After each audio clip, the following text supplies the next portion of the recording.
देखेगा। अरे हाँ भाई हाँ। पिक्चर चालू करो बे।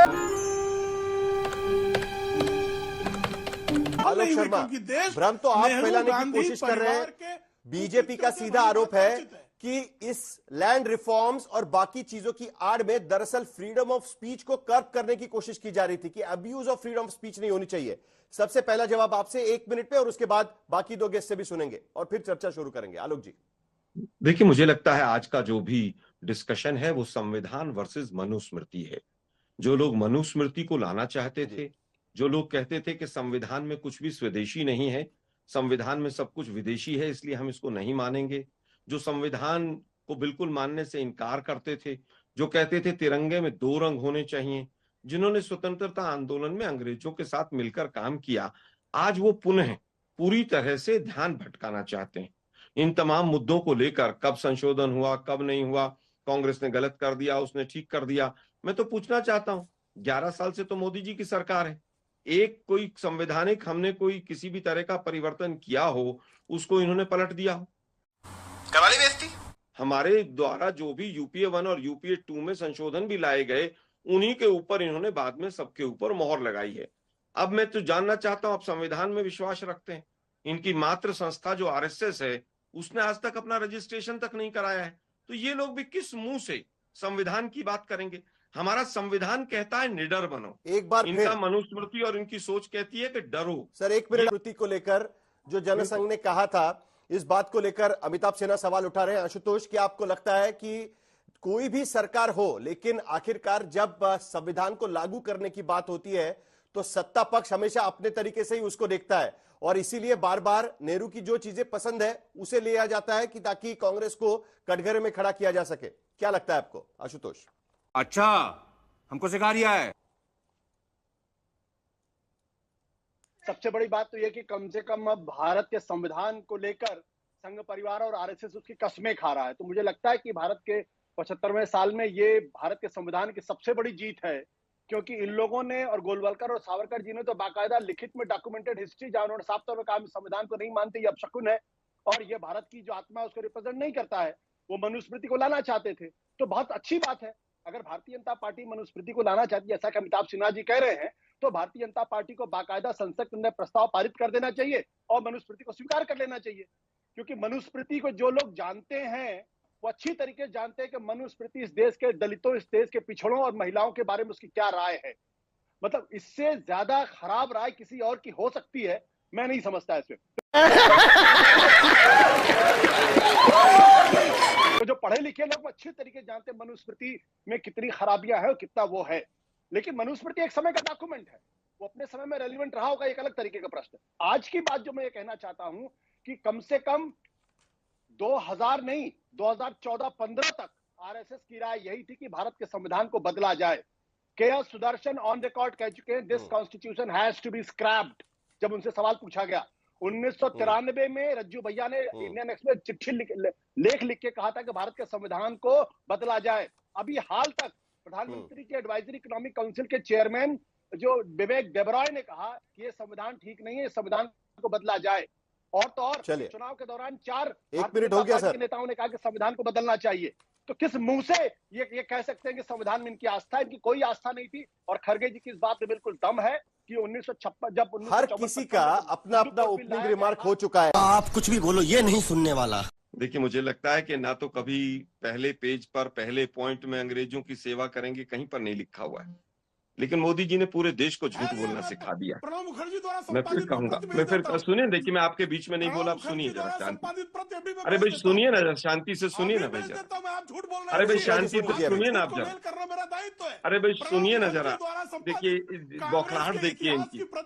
अरे भाई संविधान पे आप चर्चा कर रहे हैं और बौखलाहट देखिए इन लोगों की। मित्र की झूठ बोल रहे हैं, कितनी बौखलाहट है इनको। संविधान को सर पे रखना पड़ रहा है, संविधान को मानना पड़ रहा है। इनका बीपी देखिए कहाँ जा रहा है बीजेपी वालों का।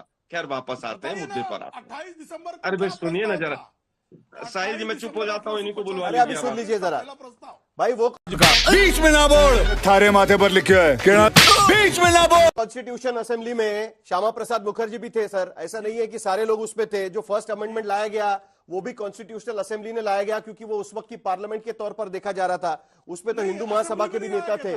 तो चलिए पहले जवाब सुन लेते हैं। शुक्ला जी, नहीं लाया शुक्ला गया था, जी, Constituent शुक्ला Assembly जी, में नहीं लाया गया। ऑर्डिनेंस लाया गया था। आप गलत जानकारी दे रहे हैं। Constituent अरे सर Assembly में शुक्ला, First Amendment नहीं है। नहीं सर, मैं सर आपकी सुनिए जानकारी के लिए सुनिए बता सर, दें, थोड़ी Constituent जानकारी तो हमारे Assembly पास भी है ना। Constituent Assembly अपना काम पूरा कर चुका था। अच्छा, वो असेंबली तो साहिल जी, असेंबली तो साहिल जी, मौजूद थी इनकी ना आवाज सर। डाउन कीजिए, अध्यादेश बहुत ज्यादा हो गया भाई, ऐसे थोड़ी ना होता। अरे साहिल आलोक जी। शर्मा, अच्छा शुक्ला जी, शुक्ला जी एक मिनट जरा साहिल आलोक जी, शर्मा कौन जी सा को बोल तरीका लेने है दीजिए, भाई? फिर आपके पास वापस आएंगे, बाकी लोग भी है।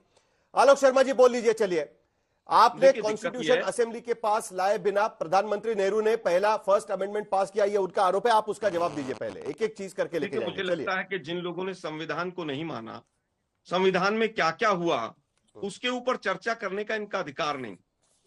30 नवंबर 1949 आरएसएस का जो मुखपत्र है, ऑर्गेनाइजर, उसने भरपूर संविधान का विरोध किया है। क्या ये भी झूठ है? ये तो पूरा देश जानता है। और जो आरएसएस आज तक अपना रजिस्ट्रेशन नहीं करा पाई, वो लोग कह रहे हैं कि संविधान को मानना चाहिए। और आज संविधान को मानना पड़ रहा है जनता के दबाव में। 2014 के बाद पहला झटका लगा 240 का।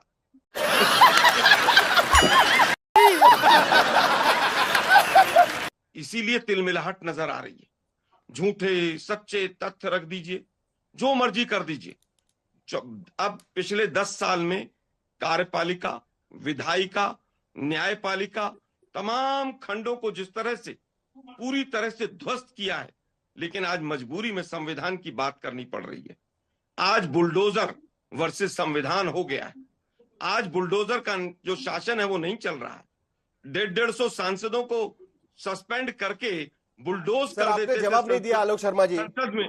मेन आरोप इसी बात को लेकर है कि पहली जो अमेंडमेंट की गई उसमें सबसे पहली बात जो है ना, फ्रीडम ऑफ एक्सप्रेशन को लेकर था कि भाई इतना फ्रीडम ऑफ एक्सप्रेशन नहीं होना चाहिए। नेहरू जी ये मानते थे और इसी का मुद्दा प्रधानमंत्री ने अपने जवाब में उठाया था। उसका जवाब तो दीजिए साहिल जी। वाह बेटा, लगता है तुम गू खा के ही मानोगे। उसको भी उत्तर दे रहा क्या? हूं। उसमें भी तथ्यों को तोड़ मरोड़ कर पेश किया गया है। उसमें सांप्रदायिक जिस तरह से तनाव बढ़ाया गया, सांप्रदायिकता के लिए गलत खबरें चलाई गई, उसको कंट्रोल करने के लिए कि सांप्रदायिकता ना फैले, देश आजाद हुआ था, केवल उसके लिए किया गया था। फ्रीडम ऑफ एक्सप्रेशन देने वाली भी कांग्रेस है। और अगर फ्रीडम ऑफ एक्सप्रेशन किसी ने कम्युनिस्ट अखबार समाप्त किया था, है तो वो मोदी जी। उसको भी नोटिस भेजा गया था सर। अगर कम्युनिस्ट अखबार था, उसको भी नोटिस भेजा गया था। मैं समझता हूं उसको लेकर वो अदालत में गए। अदालत ने नेहरू जी के खिलाफ फैसला दिया था। पूरी बात रखते हैं ना बाबू, तेरा तो गेम बजाना पड़ेगा। सर। साहिल जी, मैं समझता हूं अगर अखबार कोई चीज गलत तथ्य प्रस्तुत कर रहा है तो उसके खिलाफ भी जाना चाहिए। आज तक का जो लाइसेंस है उसकी टर्म्स एंड कंडीशंस अगर देखें हम, उसका 50 बार वायलेशन होता है। क्या उसके खिलाफ भी एक्शन नहीं होना चाहिए? मुझे लगता है कि अगर मीडिया का कोई हाउस भी गलत करता है तो उसके खिलाफ भी एक्शन होना चाहिए। अगर मीडिया का हाउस को हिंदू मुसलमान फैला रहा है तो क्या वो टर्म्स एंड कंडीशन जो लाइसेंस किए हैं उसको वायलेट नहीं कर रहा है? मैं फिर कहूंगा कि कहीं ना कहीं किसी जवाब अखबार लेते ने हैं। अगर किसी चीज को वायलेट अमिताभ किया सिन्हा है कुछ बोलना चाहते हैं। तो स्वाभाविक अमिताभ सिन्हा, है। अमिताभ सिन्हा, अमिताभ जी भी तो अमिताभ आरएसएस के सिन्हा। प्रोडक्ट हैं, वो आरएसएस की भाषा बोलेंगे। बताइए अमिताभ जी। जी नहीं, गलत बात है। साहिल जी, रोकिए इनको। मानता है। कांग्रेस की तुलना किस तरह से कर रहे हैं ये? मैं बदतमीजी बंद बताता करवाइए हूँ। इनकी। बदतमीजी तुम करते हो। अरे पूछेगा शर्मा जी, आपको मौका मिलेगा तब आप रोक दीजिए ना, पहले उनको बोल लेने दीजिए। भाई फ्रीडम ऑफ स्पीच यहाँ पर तो होना चाहिए ना कम से कम। अमिताभ सिन्हा जी बोल लीजिए। चलिए बोल लीजिए अमिताभ सिन्हा जी। मतलब कुछ भी बोल के चले जाएंगे। चुप कराइए इनको। कैसे चुप करा? नहीं, आप बोलिए ना, आपको मौका मिलेगा ना। शर्मा जी, शर्मा जी एक सेकंड प्लीज। चलिए सिन्हा जी खत्म करिए। सिन्हा जी खत्म करिए। ये सारी गलत है। प्रिविलेज मोशन होना चाहिए बोल रहे हैं आशुतोष प्रिविलेज मोशन होना चाहिए बोल रहे हैं, लेकिन इसमें कितनी सच्चाई है? जिस तरीके से प्रधानमंत्री नेहरू को लेकर बार बार सवाल उठाए जा रहे हैं। आज भी निर्मला सीतारामन का जो स्पीच शुरू हुआ उसमें भी उन्होंने प्रधानमंत्री मोदी को लेकर ही सवाल उठाए, फ्रीडम ऑफ स्पीच को लेकर ही सवाल उठाए, जिसपे कब किया गया। लेकिन इंटरेस्टिंग बात, आज जयराम रमेश बोल रहे थे कि अगर 42वां संशोधन लाया गया है तो 44वां संशोधन जब लाया गया जनता पार्टी की तरफ से तो उसके समर्थन में वोट करने वाली भी इंदिरा गांधी थी। कहां तक कांग्रेस के पाप इससे धुल जाएंगे और कहां तक भारतीय जनता पार्टी इससे संतोष मान पाएगी? आशुतोष, से बचने के लिए उन्होंने ये साहिल, वाह बेटा, लगता है तुम गू खा के ही मानोगे। नहीं साहिल जी, आप ये कांग्रेस का जेल पाप से शब्द बचने देखिए, के लिए दिया उन्होंने। अमिताभ सिन्हा, अभी अमिताभ सिन्हा ने कहा कि मनुस्मृति में महिलाओं को लेकर बड़ी अच्छी बात कही है, तो मैं पढ़ देता हूं। मनुस्मृति के 5वें अध्याय के 148 श्लोक है, उसमें क्या लिखा गया है? एक लड़की हमेशा अपने पिता के संरक्षण में रहनी चाहिए। शादी के बाद पति उसका संरक्षक होना चाहिए। पति की मौत के बाद उसे अपने बच्चों की दया पर निर्भर रहना चाहिए। किसी भी स्थिति में एक महिला आजाद नहीं हो सकती है। ये अमिताभ सिन्हा चाहते हैं कि इसको भारत के संविधान का हिस्सा बना लिया जाए, जहां किसी भी स्थिति में महिला आजाद ना। ये मनुस्मृति है। तो अगर अमिताभ सिन्हा अगर मनुस्मृति के पक्ष में खड़े तो मुझे हैरानी नहीं है, मुझे बिल्कुल हैरानी नहीं है। अब जहां तक देखिए, जो अंग्रेजों, अब सिन्हा जी आप बीच में बोल रहे हैं, आशुतोष को बात पूरी करने दीजिए। नहीं सुनिए सिन्हा जी, अभी आप उनकी बात पूरे करने दीजिए। नहीं ठीक है, सुन तो लीजिए ना, उसके बाद आपको जो करेक्ट करना है कर सकते हैं। बोलिए आशुतोष। नहीं मैं फिर सुना देता हूं। अमिताभ जी, आपने सुना नहीं, आपने मुद्दा निकाला इसके लिए। हाँ बोलिए, आपने सुना नहीं? आशुतोष बोलिए। मैंने नहीं निकाला, ये आलोक शर्मा ने निकाला था। मैंने उसके जवाब में मनुस्मृति की कुछ अच्छी बातें बताई थी। ये तो नारस्तु पूजयन्ते तत्र बसन्ते देवता, आपने बात कही थी, मैं फिर से पढ़ देता। आप सुना नहीं तो मैं कह रहा हूँ कि कोई भी चीज एब्सोल्यूट नहीं है, कोई भी चीज, अरे थोड़ा सा तो अपना समझदारी लगा लो। कोई भी चीज कंप्लीट नहीं है, एब्सोल्यूट नहीं है। अरे अच्छी करवा ली बेइज्जती। साहिल, मैंने इनके बारे में बीच में नहीं बोला, मुझे अपनी बात कंप्लीट कर लेने दीजिए। मैं अमिताभ सिन्हा को दोबारा, हाँ पूरी बात करिए, चलिए बोलिए। के 5वें अध्याय के 148वें श्लोक में लिखा गया है, एक लड़की हमेशा अपने पिता के संरक्षण में रहनी चाहिए। शादी के बाद पति उसका संरक्षक होना चाहिए। पति की मौत के बाद उसे अपने बच्चों के दया पर निर्भर रहना चाहिए। किसी भी स्थिति में एक महिला आजाद नहीं हो सकती है। अमिताभ सिन्हा जो सुप्रीम कोर्ट के वकील हैं, भारतीय जनता पार्टी से जुड़े हुए हैं, वो इस मनुस्मृति को भारत के संविधान में जोड़कर स्त्रियों के बारे में अपनी राय स्पष्ट कर रहे हैं। मैं इतनी सी बात कहना चाहता हूं। दूसरी बात, जहां तक प्रधानमंत्री जी ने ये कही कि भाई कांग्रेस पार्टी ने नेहरू जी को जो है वो प्रधानमंत्री बना दिया, ये अधूरी बात है। अधूरी बात यह है कि महात्मा गांधी ने बनाया था जवाहरलाल नेहरू को देश का प्रधानमंत्री। ये बात प्रधानमंत्री जी को on the floor of the house कहनी चाहिए। जब कांग्रेस पार्टी के सब लोगों ने कहा कि नहीं, सरदार पटेल के पक्ष में बात होनी चाहिए, तब महात्मा गांधी ने वो चिट्ठी ली, जो प्रस्ताव लिया और उसको सरदार पटेल के पास फॉरवर्ड किया। सरदार पटेल ने उसको देखा। सरदार पटेल महात्मा गांधी की भावनाओं को समझ गए। सरदार पटेल ने जवाहरलाल नेहरू के पक्ष में अपना निर्णय दिया। तो महात्मा गांधी ने जवाहरलाल नेहरू को प्रधानमंत्री बनाया था। ये बात प्रधानमंत्री जी ने क्यों नहीं कही, ये महत्वपूर्ण सवाल। अब तीसरी बात, इमोशनल डैमेज। साहिल जी, आपकी भाषा पर मुझे सख्त आपत्ति। आपने कांग्रेस के पाप कब तक धुल पाएंगे इस शब्द का इस्तेमाल किया। ये आज तक के मैंने किस चीज में इस्तेमाल किया, आप पूरा सुन लीजिए सर। मैंने सुन लीजिए सर, मैं पहले आपको बता देता हूं। इस मामले में कांग्रेस की तरफ से खुद ही माफी मांगी गई है कि गलत था करके। साहिल जी सुनिए जरा, सुनिए। मांगी गई है ना सर। कांग्रेस का पाप और कब तक धुलेंगे। ये कल राहुल कंवल जी की भी बदतमीजी हमने देखी, और इस शब्द को मैं बदतमीजी कहता हूं। बेहतर है, गलत बोल रहे हैं आप। मैं फिर कहूंगा नहीं सर, आप गलत बोल रहे हैं। मैं लोगों की मानसिकता दर्शाते हैं और दर्शक देख रहे हैं। वापस आता हूं मुद्दे। गलत है सर, गलत है। गलत नहीं है, बिल्कुल सही है। कल भी हमने एक एंकर को देखा, आज फिर देख रहे हैं। वापस आता हूं मुद्दे पर।